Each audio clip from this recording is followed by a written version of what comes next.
En esta hora, Señor, nos consagramos a ti, para que tú, Señor, seas hablando a nuestra vida, hablando a nuestro ser, Dios. Que en esta noche tú nos ministres, Dios amado.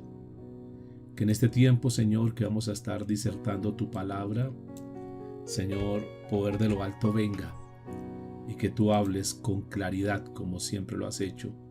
Que tú hables de la mejor, Señor, forma donde podamos nosotros entender con claridad lo que tú quieres hablarnos en esta noche. Gracias por la vida de cada uno de mis hermanos, Señor, que están aquí conectados. Las personas que se conectarán a través de la plataforma de Facebook, de YouTube, Señor, gracias. Que la bendición tuya, Señor, esté con ellos y que tú hoy nos puedas hablar, Señor. Esta es la hora, Señor, aquí estamos. Este es el tiempo más especial del día, donde nos reunimos como pueblo tuyo, como iglesia, para adorarte, para exaltarte, Señor, para buscar de tu nombre.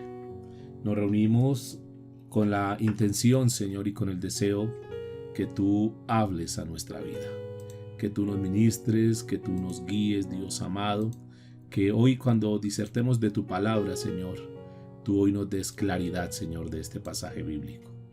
Gracias, Señor, por cada persona que en esta hora está conectada y por cada persona que se conectará, Señor. Que la unción, que la presencia de tu Espíritu Santo esté allá en cada lugar, Señor. Nos entregamos en esta hora, entrego mi vida, Señor. Dejo a un lado absolutamente todo lo que esté en mi mente, Señor, y me concentro, solamente me dedico, Dios, a hablar de tus cosas. Que tú uses mis labios, Señor, para hablar a tus hijos.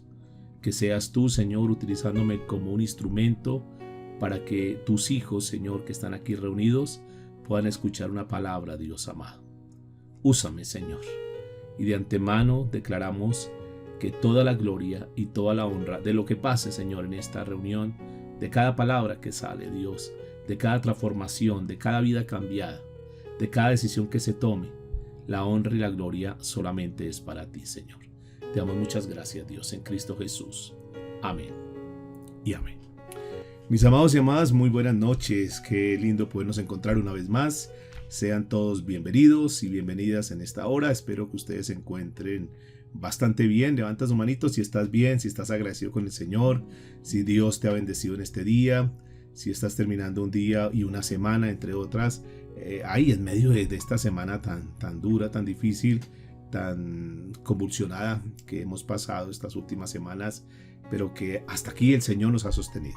Hasta aquí Dios nos ha guardado, hasta aquí Dios ha sido fiel con nosotros y por eso dejamos a un lado toda preocupación y así como el Señor nos hablaba anoche, queremos disponer nuestra vida para servirle, para dar lo mejor para Dios, en una actitud de gratitud hacia Él por lo bueno, por lo misericordioso, por lo generoso, por lo bondadoso que Dios ha sido con cada uno de nosotros. Y lo mínimo que podemos hacer es entregarnos a Él y decirle, Señor, esto que falta en esta tierra, el tiempo que nosotros estemos aquí en esta tierra, queremos estar enfocados en vivir para ti, Señor, en revisar nuestra vida y dejar a un lado todas aquellas cosas que sabemos que no son agradables ante tus ojos, que no son aceptas delante de ti. Y por eso qué lindo por esta serie donde tú nos estás hablando que tú eres el que nos liberas, pero con el fin que le sirvamos. Y seguramente que tú lo que estás haciendo es depurándonos, limpiándonos de todas aquellas cosas que están en nuestra vida para que verdaderamente seamos como esos vasos de honra, para que a través de nuestra vida nosotros podamos bendecir a otras personas. Que nos convirtamos en puntos de inspiración, que la gente que nos conoce, nuestros familiares, nuestros amigos, cuando nos ven puedan decir, wow, verdaderamente Dios existe porque Dios cambia vidas. Y queremos ser como ese testimonio vivo. Yo no sé si ustedes están de acuerdo conmigo que el propósito de reunirnos en esta sala es para seguir puliéndonos, para que el Señor siga como quitando todas aquellas asperezas que no nos dejan ser verdaderamente como esos hijos de testimonio. Y aquí estamos, todos los que estamos aquí en esta sala, simplemente somos un producto que estamos en proceso. No estamos terminados todavía. Creo que vamos a terminar nuestra carrera aquí en la tierra y aún no estamos terminados. porque Dios está haciendo la obra. Y recuerde que hay una palabra bonita que el Señor nos ha dicho, que la obra que Él comenzó, Él la perfeccionará hasta la venida de Cristo. De manera pues que el Señor más que nadie sabe en qué cosa nosotros tenemos falencias, cuáles son nuestras debilidades, cuáles son, digamos, los puntos flojos que tenemos que entrar a ajustar, pero que también el Señor sabe dónde están nuestras fortalezas, y seguramente que Dios habla en nuestra vida cada noche. Hoy vamos a disponernos para hablar de un tema que he titulado No adulterarás. Estamos estudiando el libro de Éxodo, capítulo 20. Hoy vamos a tocar el versículo 14. Y este versículo 14 dice: no cometerás adulterio. No cometerás adulterio. Este es uno de los problemas más serios que hoy enfrenta la humanidad. Y no solamente ahorita, tal vez es uno de los problemas, de los flagelos más grandes que ha tenido el ser humano en lo que tiene que ver con su vida sexual. Y obviamente que Dios, que es el creador de todo, de hecho Dios es el que inventa el sexo, lo que inventa la relación de pareja. Él tiene, como es el que inventa, como es el que lo forma, el que lo hace, el que lo estableció, entonces Él tiene absolutamente todo el derecho para decirnos, con toda la autoridad, decirnos lo que es correcto y lo que no es correcto. Esto no tiene nada que ver con conceptos de hombre, sino que tiene que ver con lo que Dios dejó establecido en su palabra. Y hoy vamos a estudiar este tema porque me parece que es un tema fundamental en la vida cristiana. Infortunadamente muchos ministerios han caído por causa de este pecado. Muchas relaciones, muchos hogares, y posiblemente en esta noche haya alguien que esté viviendo este flagelo, que hoy está bajo las consecuencias de un adulterio, y que seguramente ese adulterio fue lo que hizo que hoy la familia estuviese desquebrajada y estuviese pasando por problemas. Todo esto porque dejamos a un lado definitivamente la palabra de Dios y nos vamos más a nuestro deseo, a nuestro impulso, y nos olvidamos de los principios. Hoy vamos a estar estudiando entonces este séptimo mandamiento, y aquí en este séptimo mandamiento Dios incluye en la palabra, incluye el término adulterio. Adulterio. Y podríamos decir que ese adulterio tiene que ver con todo lo que son inmoralidades sexuales, todo lo que tiene que ver con deslealtad, todo lo que tiene que ver con infidelidad.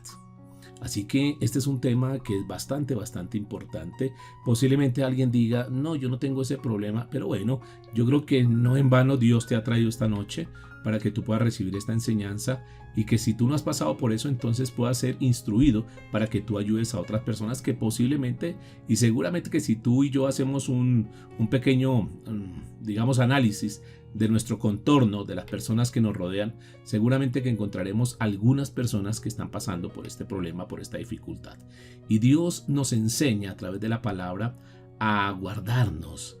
Dios nos enseña a cuidarnos, y sobre todo cuando hablamos del matrimonio, Dios demanda que haya santidad en el matrimonio, y sobre todo tiene que haber una santidad en lo que tiene que ver con la vida sexual, porque entre otras la sexualidad, que tiene que ver con todo el placer, con todos los deleites del ser humano, que eso, digamos, no es que sea pecado tener un deseo, no es que sea pecado tener esos deleites, no, para nada. Dios, cuando se habla del sexo, cuando se habla de la relación de intimidad, eso no es que sea malo. Lo que pasa es que Dios lo estableció, pero lo estableció para que se realizara, para que se desarrollara dentro del vínculo sagrado del matrimonio. Porque todo lo que se hace fuera del matrimonio, todo acto que se comete de sexualidad fuera del matrimonio, es pecado delante de Dios. Y obviamente que Dios pues no va a aprobar, por más que uno diga: no, es que yo lo amo, es que yo la amo. Dios no va a aprobar eso, porque hay un orden, y recuerde que Dios es un Dios de orden. Y como Él es el origen de todo, entonces Dios es el que originó, Dios es el que creó como tal la relación sexual, y no fue el diablo. ¿Sí? Tengamos en cuenta que es Dios el que la fundamenta, y fue Dios quien planeó dentro de la creación, dentro del ser humano. Dios planeó que existiese dentro de esa relación algo que se llama la sexualidad, y solamente Él, solo es Dios el que tiene derecho a establecer, como les dije inicialmente, a dejar claro lo que es lo correcto y lo que es lo incorrecto en lo que tiene que ver con la vida sexual de las personas. De manera pues, mis amados, que si nosotros queremos saber más de este tema, de saber lo correcto, porque de repente aquí hay alguna pareja o alguna persona joven que está pensando en el matrimonio o que está recién casado, y si se pregunta, bueno, ¿cómo hacemos para que tengamos una relación correcta delante de Dios? Y posiblemente también hay parejas que ya llevan años de casados o que tienen alguna relación y se preguntarán en esta noche, bueno, ¿cómo hacemos nosotros para no fallar en este tema? ¿Cómo hacemos nosotros para convertir esto que es, por llamarlo de alguna manera, como una sociedad, es un vínculo, que es uno de los vínculos más fuertes que puede tener el ser humano? ¿Cómo hacemos para que ese vínculo sea sólido? ¿Cómo hacemos para que esa relación en mi matrimonio sea cada día más fuerte? ¿Cómo hacemos para crecer cada día más como matrimonio, como pareja? Entonces Dios dejó establecido un libro que está ahí en la escritura, que es el libro de los Cantares. Ahí en ese libro de los Cantares Dios muestra, Dios describe muy bien cómo es que tiene que ser una relación en lo que tiene que ver con el matrimonio. Así que si tú estás interesado en conocer más sobre este tema, yo te invito a que vayas allá y que eches una estudiadita a lo que es el libro de Cantar de los Cantares. Ahí muestra mucho cómo es el amor entre cónyuges. Ahí lo describe de una forma bien bonita. La relación sexual, podríamos decir entonces, que es Dios la ubicó de una manera pura, de una manera correcta. Dios no se equivocó en este tema. Dios lo estableció. Lo que pasa es que el hombre es el que la corrompe, el hombre es el que la distorsiona. Y recordemos, como les decía, que este tema de la sexualidad, que es puro, quiero decirles eso, no podemos tenerlo como un tabú, ni no hablemos de este tema, que eso como que es delicado. No, hay que hablarlo. A los hijos hay que hablarles de este tema. A los hijos hay que dejarles muy claro que no es que sea malo tener relaciones sexuales, no es que sea malo. Lo que pasa es que hay que hacerlas dentro del matrimonio. Ahí es donde hay que manejarlas. Todo lo que se haga, repito, fuera del matrimonio ya es algo que está contrario a la voluntad de Dios. Y recordemos que ese acto sexual es como una autoentrega, donde cada una de las personas, cada uno de los que intervienen en el acto, se tiene que respetar y se tiene que dar lo mejor el uno al otro, siempre con el debido amor y con el debido respeto. Ahora, no solamente en el libro de los Cantares uno encuentra temas que tienen que ver con este tema de la sexualidad en la Biblia, sino que también hay muchos pasajes. Vamos a mirar dos, por ejemplo, en el libro de Proverbios, capítulo 5, versículo 18 y 19. Si tú tienes tu Biblia en la mano, es bueno que la tengas ahí, para que miremos los soportes bíblicos de lo que Dios nos da en lo que tiene que ver con la sexualidad. El mundo, el diablo, ha tomado este tema y lo ha distorsionado de una forma aberrante, y por eso encontramos hoy pornografía, encontramos una cantidad de desvíos sexuales y lo demás, y todos apelando a que es amor, a que Dios me entiende, y que si todo el mundo lo hace, pues no tiene nada de malo que yo haga. Si la mayoría de mis amigos viven en unión libre, pues ¿qué tiene de malo que yo lo haga? Entonces el diablo ha como venido tejiendo una cantidad de cosas, de conceptos que están fuera del marco bíblico.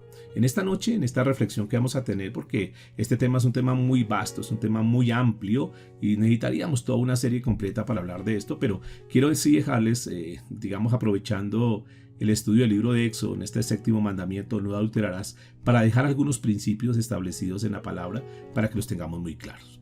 Uno de ellos entonces lo encontramos en el libro de Proverbios, capítulo 5, a la altura del verso 18 y 19, donde la Biblia deja muy claro, dice que sea bendito tu manantial, y alégrate con la mujer de tu juventud, como sierva amada y graciosa gacela.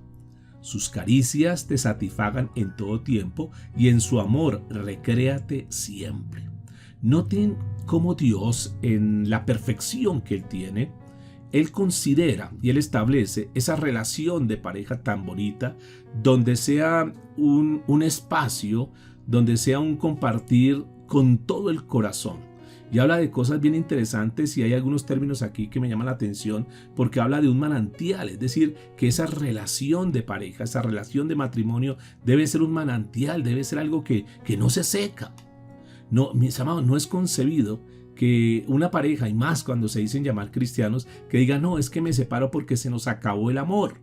No, eso no puede ser concebido. Cuando la Biblia al contrario está diciendo que es un manantial, es decir, que es un fluir, que digamos, es la serie de una cantidad de ingredientes que se necesitan tener dentro del matrimonio, como el respeto, como el amor, como la confianza, como los detalles y tantas cosas que se tiene que estar nutriendo esa relación. Infortunadamente, pues cuando se deja a un lado todo eso, pues se le está dando lugar al enemigo para que comience a frisurar las relaciones y comiencen a acabar los matrimonios. Es lamentable, es triste ver la cantidad, si nosotros pudiéramos sacar una estadística de personas que se separan a diario, y bueno, lo más triste es saber que muchas de esas parejas se dicen llamar cristianos. Entonces, mis amados, y escucha uno escándalos donde el pastor fulano de tal que llevaba tanto tiempo con su esposa decidió separarse y lo demás. Y bueno, uno dice, bueno, entonces, ¿en qué está fundamentado? Y si nosotros, que somos cristianos, que se supone que estudiamos la palabra de Dios, que se supone que guardamos los principios de Dios, estamos en ese problema, ustedes se pueden imaginar aquellas personas que andan divagando, que no les interesa nada los principios ni los valores ni lo que Dios establece. Pero somos nosotros, escúchenme, somos nosotros los que tenemos que marcar esa diferencia. Nosotros tenemos que mostrarle a nuestra familia, tenemos que mostrarle a la sociedad que sí se puede mantener una relación, que podemos durar muchísimos años con nuestra esposa queriéndonos y tener una relación bonita. Ahora, quiero decirles que claro, durante todo este proceso habrán dificultades porque pues todo no es perfecto. Y recordemos que nuestra vida es como son temporadas. Y hay temporadas, aún en el tema del matrimonio hay temporadas. Y uno tiene que aprender a vivir en esas temporadas. Entender que esas temporadas, esos momentos difíciles, pues van a terminar. Así como hoy uno ve temporadas y en este momento podríamos decir de nuestra vida estamos pasando en nuestro país. Estamos pasando por una temporada bastante difícil. Pero quiero decirles muy claro que esa temporada va a pasar. Que esa temporada no va a ser definitiva, no va a durar toda la vida, no, esta es una temporada, es una olada que estamos pasando difícil, pero que va a pasar. Lo mismo sucede, trayéndolo al tema que estamos hablando hoy, lo mismo puede suceder en el matrimonio. Pueden haber momentos donde hay crisis, momentos donde dice, no, esta situación está complicada, pero no podemos apartarnos de las cosas de Dios. Ahí en esos momentos de crisis, como siempre, ahí es cuando más tenemos que tomarnos de la mano de Dios. Si en tu relación, en tu matrimonio hay un momento de crisis, pues ahí es cuando tienes que tomarte de la mano de Dios. Porque si nosotros comenzamos a escuchar el consejo de los demás y comenzamos a mirar a nuestro alrededor qué es lo que hacen los demás y comenzamos a tomar otros modelos diferentes a la palabra de Dios, pues seguramente que nosotros terminaremos uniéndonos a todo el desastre que hay hoy en día en lo que tiene que ver con las relaciones de matrimonios y lo demás. Entonces la Biblia nos habla de un manantial. Ahora sigue diciendo, sus caricias te satisfagan en todo tiempo. Y esto es muy importante, mis amados, que no olvidemos. Yo creo que esto es algo que tiene que ser mutuo, porque también el problema se da en eso, ¿no? Cuando solamente una de las dos partes es la que aporta, la que da todo de sí, la que hace la entrega total, y la otra persona pues simplemente es un espectador. Y claro, en una relación de matrimonio hay que estar remando, los dos tenemos que estar remando a la par, porque tarde que temprano pues eso va a colapsar. Si no vamos a la par, si solamente el uno es el que está como involucrado, como comprometido con la relación, y el otro no, el otro simplemente pues como que está complacido solamente que lo atiendan, que le den, que le hagan, pero que él realmente o ella no dan lo mejor de ellos. Y aquí habla bien importante y habla de todo tiempo. Es decir, esto no es solamente en el periodo, en la temporada de luna de miel, no es solamente en los primeros años, en el tiempo de noviazgo y lo demás, sino que esto tiene que ser para toda la vida. El matrimonio tiene que ser para toda la vida. Dice la Escritura, y en su amor recréate siempre, siempre. Y esto es importante para no abrir puertas al enemigo, porque infortunadamente el diablo anda ahí, dice la Escritura, anda como león rugiente buscando a quien devorar. Infortunadamente, pues el diablo conoce también muchas de las debilidades, de los problemas, y ahí justo cuando está el problema, cuando está la dificultad, cuando está el roce, cuando hay el inconveniente con la esposa o con el esposo, dependiendo de tu caso, ahí el enemigo viene y le presenta a otra persona, y justo entonces ahí él sabe cómo maquinar. Entonces tenemos que estar muy pendientes. Dice el libro de Hebreos capítulo 13, versículo 4, hablando también sobre este tema. Hebreos capítulo 13, versículo 4, dice la Escritura, honroso sea en todos el matrimonio y el hecho sin mancilla. Honroso. Tenemos que entrar a rescatar esto. Si tú estás aquí hoy y sabes que la relación con tu esposo no es la mejor, o con tu esposa no es la mejor, Bueno, tenemos un desafío y el desafío es que tenemos que dar lo mejor de nosotros para restablecer nuestra relación matrimonial. Tenemos que volver a aquellos tiempos cuando estábamos en la temporada, que estamos hablando de temporadas, hablando de la temporada de noviazgo, donde estábamos tan pendientes, donde estábamos con palabras cautivadoras, palabras para seducir, palabras para conquistar.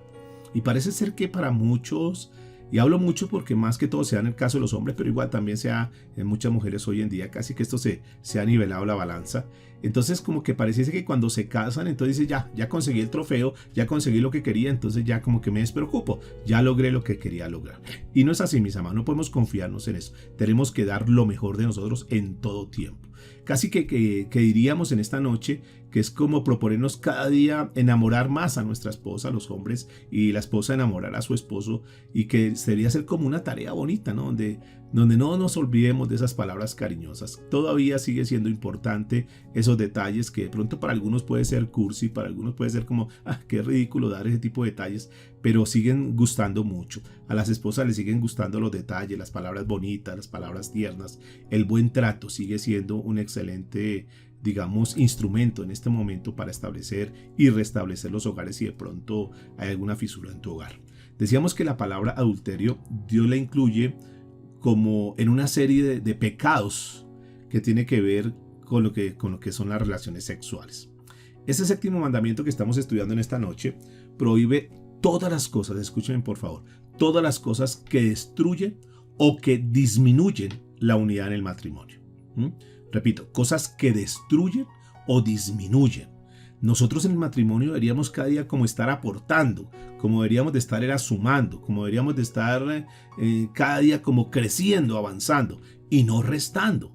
Entonces Dios es muy enfático de eso, y cualquier relación sexual fuera, escúchenme por favor, fuera del matrimonio está prohibida de acuerdo al marco bíblico. Está completamente prohibida. Y le pueden colocar el nombre que quiera y le pueden dar la justificación que quiera. El problema, ¿sabe cuál es, mis amados y amadas? Que la sociedad puede llamarlo de cualquier manera. Que tú lo puedes llamar de cualquier manera. Pero es que al final, cuando Dios nos llame a pedir cuentas, Dios lo va a mirar de acuerdo a lo que está escrito en la palabra de Dios. Y realmente eso es lo que va a valer. Los demás digan, no, es que todo el mundo lo hacía. Ok, todo el mundo lo hacía. Estaban equivocados. No, lo que pasa es que yo me sentía bien. Sí, tú te puedes sentir bien. Hay cosas que de pronto nos hacen sentir bien, pero que no están de acuerdo a la palabra de Dios. Entonces, por favor, siempre tengamos en cuenta que la autoridad suprema, la máxima autoridad, es la palabra de Dios. Y que nosotros que decimos que somos cristianos, tenemos que regirnos por la palabra de Dios. Y todo lo que esté fuera de ese contexto de la palabra de Dios, hay que tener mucho cuidado. Entonces, cuando hablamos de esto, cuando hablamos de lo que es el adulterio, tendríamos que incluir muchísimas cosas, como por ejemplo, tendríamos que incluir el engaño, tendríamos que incluir la traición, tendríamos que incluir también la falta de dominio propio, tendríamos que incluir también, fíjate que todo esto encierra lo que es el adulterio como tal. El egoísmo es otro de los factores que inciden, que hacen parte como esa bolsa que se llama ahí adulterio. La falta de la palabra, de aquella promesa que se dio en algún momento en el matrimonio, todo esto constituye el adulterio. Y el adulterio, si nosotros nos ponemos a analizar un poco, el adulterio siempre es el resultado de un proceso. Esto no es que fue algo que no me di cuenta. No. Siempre que se encuentra el adulterio, hay un proceso que comienza con la mente. Ahí se comienza a maquinar las cosas y se comienzan a planear, se comienza a cuadrar todos los actos. Entonces, cuando una persona cae en adulterio, no puede decir, es que yo no me di cuenta, es que yo no sabía. No, porque eso fue algo planeado. Y por eso este es un pecado que en principio se realiza, digamos, con toda conciencia. Esto no es que ni me di cuenta ni supe cómo. No. La persona es consciente. Es decir, ese es un pecado deliberado. Esto no es algo que es circunstancial, no. Es algo que se dio. Esto no puede decir, no, esto fue accidental. Esto no. Cuando se habla de adulterio, no podemos decir que es algo accidental. Quien comete adulterio, escúchenme por favor, quien comete adulterio debe entender que en primera instancia está pecando contra Dios. Eso es lo primero que tiene que entender. En segunda instancia, está pecando contra su cónyuge, pero en tercera instancia está pecando contra sí mismo. Entonces es muy importante entender esto, porque como se ha vuelto tan común, entonces la gente dice, no pasa nada. No, sí pasa mucho, sí pasa mucho. Espiritualmente suceden muchas cosas. El libro de Proverbios, capítulo 6, versículo 32, nos habla de algo importante. Y dice la escritura, mas el que comete adulterio, escúcheme, mas el que comete adulterio es falto de entendimiento. En otra versión dice, es insensato. Y recuerden que esa palabra insensato quiere decir sin sesos, sin sesos. Es decir, el que comete adulterio comete una brutalidad. Mas el que comete adulterio es falto de entendimiento. Dice la escritura, corrompe su alma el que tal hace. Y mire lo que sigue diciendo, heridas y vergüenza hallará, y su afrenta nunca será borrada. Este es un lastre que hay que entrar a llevar toda la vida. Primero porque causa heridas. Y si bien es cierto, muchas de las esposas o de los esposos, porque repito, esto es algo que es muy, muy parejo hoy en día, siempre va a dejar una herida, siempre va a dejar una fisura. Y si bien es cierto, se perdonó y lo demás, pero ahí queda esa cicatriz, por un lado. Por otro lado, dice la escritura que deja vergüenza. Es decir, ese es un lastre que hay que llevarlo ahí y siempre que se acuerda y siempre van a haber consecuencias de ese acto que se cometió. Pero también dice que su afrenta nunca será borrada. Bendito Dios por el Señor Jesucristo. Bendito Dios por la palabra, bendito Dios por la obra de la cruz, porque si alguno de los que están aquí en la sala sabe que ha fallado en este tema, pues bueno, Dios nos da la oportunidad de poder resarcir, de poderle pedir perdón a Dios. Y aún este pecado del adulterio, la Biblia dice que Él es fiel y justo para perdonarnos y limpiarnos de toda maldad. Pero como hablábamos en estos días, se demanda que nosotros reconozcamos el pecado, lo confesemos al Señor y no volvamos a caer en eso. ¿Sí? Ese es el objetivo, que realmente haya cambios en nuestra vida. Que eso que para nosotros fue un pecado, porque no podemos llamarle otro nombre, le podemos colocar una cantidad de adjetivos, pero realmente no. El acto del adulterio como tal es un pecado, ya lo dijimos, delante de Dios, delante de su cónyuge, y usted mismo se ha hecho daño. Entonces debemos entender eso. Que si alguno fallamos, que si alguno caímos en ese pecado, que si algunos de los que están aquí en la sala en algún momento determinado dice yo en esta parte he fallado, bueno, gracias a Dios, repito, que podemos a través de Cristo Jesús pedirle perdón y que el Señor nos limpie de todo pecado, de toda maldad. Y de ahí en adelante decir, Señor, gracias por tu perdón, gracias por tu misericordia. Y eso es un capítulo cerrado en mi vida y no voy a volver a caer en eso. Señor, gracias porque me das una nueva oportunidad. Bendito el Señor que no nos arranca, no nos saca, no nos fulmina en el momento que nosotros cometemos un pecado como este o cualquier otro pecado. Y Dios siempre nos da una segunda oportunidad. Pero no por eso nosotros tenemos que entrar a abusar. Dice el libro de Hebreos capítulo 13, versículo 4. Escúcheme porque es un tema que está en la Biblia, mis amados. Esto no son palabras inventadas por un hombre. Está escrito en la palabra de Dios y como les dije ahorita, de esta palabra es que Dios nos va a pedir cuentas un día. Dice la escritura, pero a los fornicarios y a los adúlteros los juzgará Dios. Entonces hay que tener claro esto, porque una persona dice, yo hago con mi vida lo que quiera, yo hago con mi cuerpo lo que quiera, yo manejo mi vida de la manera que a mí me plazca. Ok, tú y yo tenemos la libertad de hacer lo que queramos, pero así como tenemos la libertad de hacer lo que queramos, también debemos ser conscientes que tenemos una responsabilidad delante de Dios y que a Él tenemos que darle cuentas. Quizás tú dices, no, yo no le hago caso a mi mamá, a mi papá, a la sociedad, yo vivo como yo quiero. Ok, lo puedes hacer, pero ten en cuenta, por favor, que un día tendrás que rendirle cuentas al Señor. Y ahí sí ya no va a estar ni la sociedad, ni tu papá, ni tu mamá, ni nadie, sino que solamente vas a estar tú delante de Dios. Y eso es lo que dice la Escritura. Pero a los fornicarios y a los adúlteros los juzgará Dios. Todo pecado sexual está prohibido. Eso es lo que nos habla ese séptimo mandamiento de una forma clara. Todo pecado sexual, llámese pornografía, llámese masturbación, llámese cualquier acto que la gente lo quiera legalizar. Así no es que el gobierno lo legalizó y lo puede legalizar lo que sea, pero realmente es un pecado delante de Dios. Dice 1 Corintios capítulo 6, versículo 9 y 10. Dice, no erréis, es decir, tengan mucho cuidado, no erréis, que no sean dentro del grupo de personas que erraron, porque como la mayoría, repito, lo hizo, entonces yo lo hice y como todos lo hacían yo pensé que estaba bien. No, por eso la Biblia dice, no erréis, ni los fornicarios, ni los adúlteros, ni los afeminados, escuchen esto, ni los que se echan con varones, heredarán el reino de los cielos. Esta es una palabra y el cielo y la tierra pasará, pero esta palabra no pasará. Así lo legalicen en los gobiernos, en los países y lo que sea. Así tú digas que es el acto más puro, es la relación más pura, es el sentimiento más puro que puedes tener. Y tú puedes colocarle, repito, cualquier nombre y lo que sea, pero finalmente el Señor va a sacar su palabra y sobre esa palabra es que el Señor va a juzgar. Ni los fornicarios, ni los adúlteros, ni los afeminados, es decir, habla de homosexualismo, habla de lesbianismo, de toda perversión sexual, ni los que se echan con varones, hablando a los hombres, ni los que se echan con mujeres, hablando de mujeres, dice que ninguno heredará el reino de los cielos. En el libro de Efesios, capítulo 5, versículo 5, en la Biblia de Dios para Todos, dice este pasaje de la siguiente manera. Puedes, pues, estar seguro que el que cometa pecado sexual no tendrá parte en el reino de Dios. Y sigue diciendo la Escritura, por eso es que eso es como adorar a un Dios falso. Adorar a un Dios falso. El adulterio es un pecado destructivo, escúcheme. El adulterio es un pecado destructivo.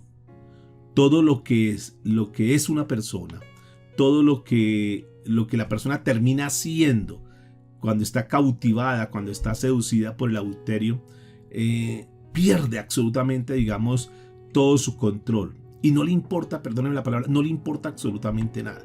No le importa lo que diga la sociedad, no le importa perder su matrimonio, no le importa el qué dirán de los demás. Es una persona como que termina envuelta en ese pecado que lo hace a su vez como un esclavo de ese pecado. Es uno de los pecados más graves y más delicados. Y ahí se han perdido unas relaciones hermosas y, como les decía inicialmente, aún ministerios y personas que tienen una proyección muy bonita y que infortunadamente pues por caer en ese tipo de pecados pues pierden absolutamente todo. Este es un acabose tremendo. Los pecados sexuales siempre se van a apoderar de la voluntad de la persona, toman el control. Así sea una persona que bien sea que no sea el adulterio, pero que sea la pornografía, por ejemplo, para citar uno de los ejemplos. Se apodera de la voluntad, los vuelve adictos y esto es supremamente delicado. Controla las emociones, le daña, le cambia absolutamente todos los planes, todos los proyectos que tenía, aquellos proyectos que tal vez tenía en su hogar, en su matrimonio, todo eso se va a pique. Deteriora la relación con su familia, afecta a sus hijos emocionalmente, anímicamente, como que sus hijos se sienten como que el piso se les cayó y hay tantas cosas, mis amados y amadas, que genera la consecuencia del adulterio. A veces la gente dice, pero lo que pasa es que no hubo compatibilidad de caracteres y la psicología le puede colocar una cantidad de nombres, pero realmente eso delante de Dios se llama pecado. Y aquellos que quedan ahí como cautivos en eso, aquellos que practican eso, terminan siendo como esclavizados. El apóstol Pablo también habló sobre este tema y en la carta que le escribe a los romanos, en el capítulo 1, a la altura del verso 24, el apóstol Pablo dijo lo siguiente: por lo cual también Dios los entregó a la inmundicia en las concupiscencias de sus corazones, de modo que deshonraron entre sí sus propios cuerpos. Escúcheme, deshonraron sus propios cuerpos. Aquellas personas que dicen, no, lo que pasa es que, la Biblia puede decir eso, pero yo vivo de cualquier manera. Ok, llega el momento, escúcheme, que Dios dice, bueno, si usted quiere entonces vivir a su manera, hazlo. Y entonces el Señor como que lo deja en la libertad de sus concupiscencias. Y luego, repito, luego van a tener que pagar unas consecuencias bastante delicadas. Los pecados sexuales no están relacionados con el amor. Partamos de esa base. Eso es una disculpa que hay ahí que dicen, no, lo que pasa es que me enamoré de otra persona. No, eso ahí no tiene nada que ver con el amor. El amor no es eso. Entonces, cuando se habla de pecados sexuales, entonces él se puede querer justificar con la esposa. No, es que yo ya no te quiero, yo ya no siento nada por ti y me enamoré de otra persona. Entonces, como me enamoré de otra persona, ¿qué hago? Y terminan siendo las víctimas y terminan haciendo culpable a la esposa. Lo que pasa es que fue tu culpa. Si no me hubieras desatendido, si hubieras estado más pendiente de mí, entonces como tú no me atendiste, encontré otra persona que sí me atendió. Y realmente quiero decirles, mis amados, eso son simplemente excusas. Ahora, Finalmente, eso no es amor. Finalmente, digamos que uno podría decir, ¿dónde está la causal de todo esto? y la causal es una sola, se llama egoísmo, porque esa persona quiere autosatisfacerse. Entonces busca eso. Entonces eso no puede decir que es amor, al contrario, lo que está buscando es como desbordar esa pasión, ese instinto, ese deseo carnal. Y entonces es una persona que termina siendo como desbocada y ni siquiera puede controlar sus sentimientos y lo demás. Y lo puede llamar amor, pero no es amor, porque hoy puede estar con esa persona y mañana ya tiene otra persona y lo demás. Entonces los pecados sexuales no hablan de libertad, sino que al contrario, los pecados sexuales hablan de un libertinaje. Entonces la persona quiere ser una persona libertina, que nadie la controle, que nadie le diga nada. Por eso los pecados sexuales siempre llevan a romper en primera instancia las promesas, y sobre todo los que somos casados, aquella promesa que hicimos algún día ya en el altar. Entonces se rompen esas promesas por un lado. Por otro lado, se hieren, como le decíamos ahorita, se hieren a nuestras familias. Y obviamente eso también es afectado. Cuando se habla de una separación, cuando se habla de un pecado de inmoralidad, un pecado de adulterio, cuando infortunadamente se rompen las relaciones, sea como sea, eso es un fracaso, mis amados. Y ahí, como estos días hablamos también, hay víctimas y victimarios. Entonces el victimario no puede decir, no, es que ya por fin me deshice y fue un logro haberme separado. No, al final en su corazón sabe que eso fue un fracaso, que fue una derrota, que fue una pérdida. Ahora, y ustedes se dan cuenta que esas personas que caen en ese pecado son afectados en diferentes áreas. Una de las áreas donde son afectadas es en la parte económica. Ustedes recordarán en David, cuando cayó en ese pecado, un día el Señor le dijo, te hubiera dado más. Es decir, su parte económica se frena. Hay pérdidas económicas. Por otro lado, hay unos riesgos que son riesgos innecesarios, mis amados, que no tiene sentido que se arriesguen simplemente por una aventura, simplemente por algo pasajero. Y esos riesgos que se corren son altos, sobre todo en lo que tiene que ver con la parte social, el estigma, la posición, el buen nombre de la persona, la reputación. Tantas cosas que se echan a perder que no se calcula ese daño que se puede causar, sino que simplemente se dejan llevar por una emoción, por algo que es momentáneo, algo que es pasajero, y echan, digamos, por la borda todo lo que podrían desarrollar, todo ese crecimiento, todo ese avance con su familia, porque no es lo mismo, mis amados, y yo quiero decirles, para los hijos no es lo mismo cuando sus papás están en una reunión en sus colegios, cuando sus papás van y los recogen en el colegio. El niño se siente orgulloso, se siente seguro porque están sus papás ahí. Y no es lo mismo cuando bien sea él o ella la que tiene que estar a cargo del hijo. Entonces, eso sea como sea, afecta. Y sobre todo, quiero decirles que uno de los desastres más grandes son los desastres espirituales. En la parte espiritual es afectada, aunque la persona diga, no, yo no paso nada y me siento igual, no, pierde completamente toda su autoridad espiritual. Y más si estamos hablando de una persona que tiene una posición en un liderazgo y lo demás, pierde absolutamente toda su nombre, su buen nombre, y ya la gente como que dice, ya no les podemos creer, y puede decir muchas cosas, pero ahí se pierden muchísimas cosas. Entonces quiero decirles que no vale la pena. No vale la pena sacrificar tantas cosas simplemente por un momento de placer. También podríamos decir las heridas emocionales que se provocan, y no solamente la familia, sino que también esa persona obviamente es afectada. El apóstol Pedro, en su primera carta, capítulo 2, versículo 11, dice lo siguiente. Primera de Pedro, capítulo 2, versículo 11. Amados, yo os ruego como a extranjeros y peregrinos, que os abstengáis de los deseos carnales que batallan contra el alma. Es decir, la Biblia lo deja muy claro que es una batalla, mis amados y amadas. Eso no es fácil, es un impulso fuerte que está ahí, pero hay que aprender a domarlo, hay que aprender a controlarlo.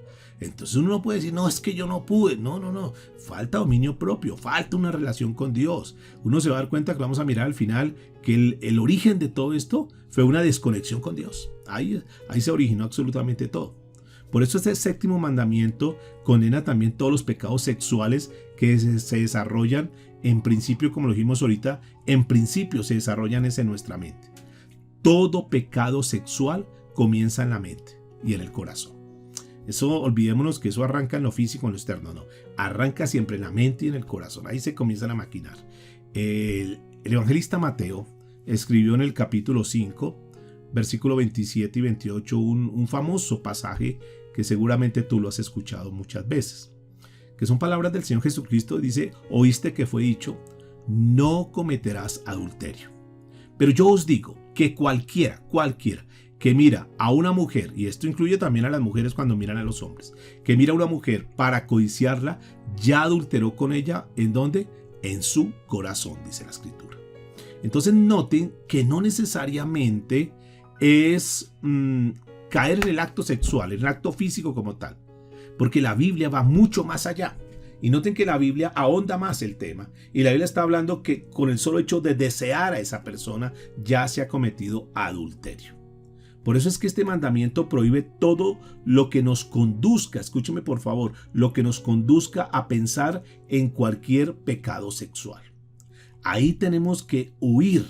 Ustedes recordarán este gran hombre de Dios llamado José, que estuvo frente a esa tentación y que tenía absolutamente todos los ingredientes necesarios para caer en ese pecado, pero este hombre lo que hace es huir de ese pecado, y ahí tenemos que entrar a huir en eso. Y cuando viene el pensamiento, cuando viene la maquinación, cuando vienen esas cosas que no, lo que hacemos es huir. Cambiemos de pensamiento, pongamos una alabanza, pongámonos a orar, hagamos una cosa, pero no dejemos que eso comience a tomar lugar en nuestra mente.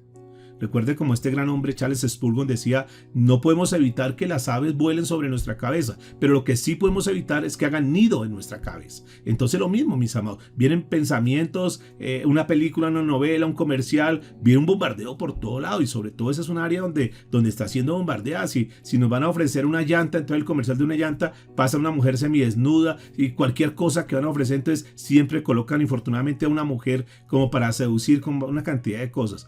Entonces pues estamos bombardeados de eso. ¿Pero qué hacemos entonces? No nos podemos meter por allá en claustrarnos y no, está una sociedad, pero ¿qué podemos hacer nosotros? Entonces, frente a esa tentación, lo que tenemos que hacer es huir, no maquinar, no comenzar a meditar en eso, a decir, bueno, ¿y qué pasa? Lo importante es que no me descubran, desde que mi esposa no me descubra no va a pasar nada. No, mis amados, porque ahí ya estamos fallando, ya con el solo pensamiento, ya con el solo hecho de maquinar, ya de acuerdo a lo que dice la palabra de Dios, se convierte en un pecado. Y tú y yo sabemos claramente qué cosas vienen a nuestra mente, qué bombardeos tenemos nosotros. Tú lo sabes. Eso que no podemos decir, no, es que no sabemos, o no, a mí nunca me pasa. Posiblemente sí, muchos de los que estamos aquí, posiblemente hay bombardeos por todo lado. Pero tomemos lo que dice la palabra. Por ejemplo, Job, en el capítulo 3, versículo 11, hablando sobre esto, él hace algo bien bonito que podríamos aprender en esta noche para practicarlo. Y dice la Escritura, Job capítulo 31, verso 1 mejor. Job 31, 1. Dice la Escritura, hice pacto con mis ojos. Hice pacto con mis ojos. Es decir, propuso no más. Yo no voy a permitir. Hice pacto con mis ojos. ¿Cómo pues había yo de mirar a una virgen? Entonces él lo que hace, dice, no, yo voy a santificar mis ojos. O sea, olvídese, yo no voy a dejar que mis ojos me arrastren y que yo termine siendo arrastrado por lo que es mis ojos. Entonces él hace un pacto, hace como un compromiso. Toma una determinación, no voy a mirar con mis ojos, no voy a dejar que mis ojos me arrastren a ver cosas que no debo ver. Y esto es bien importante. Job sabía que ahí por los ojos podía comenzar el pecado. Muchos pecados comienzan por la vista. Ahí es como una ventana que se abre.